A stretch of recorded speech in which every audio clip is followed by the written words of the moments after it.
Welcome back. 9/17 is your time. February, is the month of love. Valentine's Day is next weekend. But what do you do when it's your 7-year-old professing his undying love for a classmate?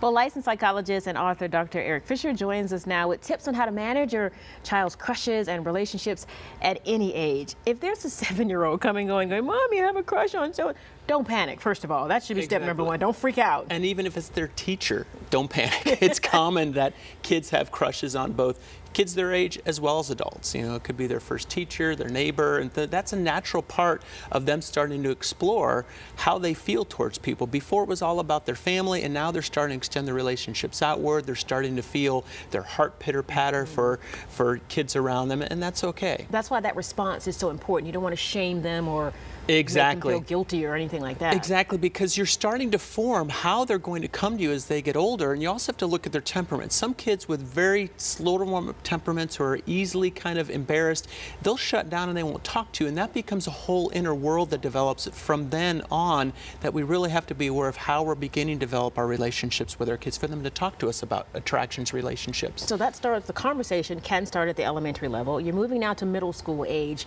You talk about something called the Wheel of Misfortune? Right. The Wheel of Misfortune is all about how when hormones start to run and you start to get these attractions, as well as we're looking for relationships to try to fit in. Sometimes it's who we like that's more popular.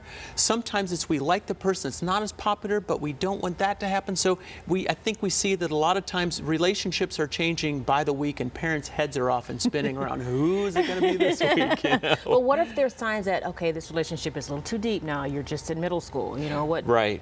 Well, there's so much of a pool in our culture for people to get involved in sexual relationships way too early, as well as peer pressure. So you want to make sure that you're supervising boy-girl activities, and that doesn't mean, being right behind them, having your arms around and say, hey, how you doing, But it means checking in on them, making sure that they're not unsupervised too long, making sure that at that age there's not closed doors. There's also a hesitancy for parents to want to be cool and say, oh, I'll have the boy-girl party, we'll just leave them on their own. Be careful of that, because you can't undo things in life, and when sexual experiences happen in middle school, it's way too early. They're not ready to handle it, and you are affecting their views and attitudes about sex for the rest of their life, often from those experiences. Listen, maybe even not even ready at the high school level. There's some kids who may not be emotionally ready. Again, you've got to monitor this and watch, because this is where the big heartbreaks start coming in. Exactly, and that is true. That, to me, we have our legal ages that we look at, 18 and 21. And we say that that's not legal to drink until you're 21. I also look at that way, at least also about sexual behavior, because there's so much to it that we don't understand. There's emotional connections, there's physiological issues, there's concepts of love that we look at.